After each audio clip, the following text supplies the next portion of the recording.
This Royal Enfield 350 Indian Bullet crankshaft is one that I was sent to see what I could do with, as the owner put it, and it was totally dismantled.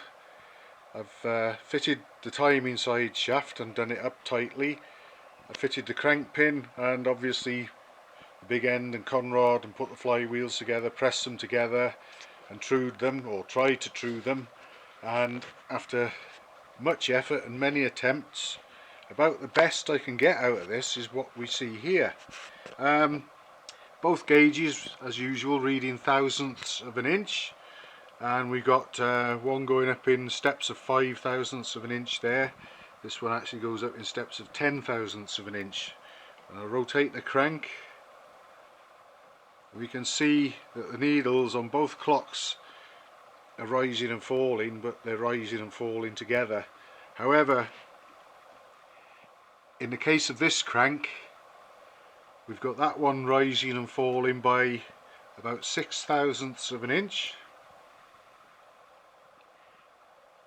and that one is over 9 and very nearly 10 thousandths of an inch. So although they're rising and falling together, they're rising and falling by 6 and 10 thousandths of an inch. One cancels the other one out to a point, if you want to look at it that way, so we get an overall run out of 3 or 4 thousandths of an inch, which normally would be at the high end just about acceptable. It probably wouldn't cause any mechanical carnage, but I like to get less than that. I like to get 3 or less thousandths of an inch run out if and when I can overall, with lower readings than these rising and falling. But the problem here is, if we notice, the readings rise not quite at top dead centre, but around top dead centre, and they fall just around, just past bottom dead centre. So I can't really sort of slew one flywheel against the other to try and reduce that, because of the points of rotation where this is happening. And it's actually really where the reading goes high, which is there, it's as if the flywheels want squeezing together at that point of rotation, or at the opposite point where it reads low, separating out. But of course they are where they want to be, and where the crank pin fits and how the crank pin fits and so on.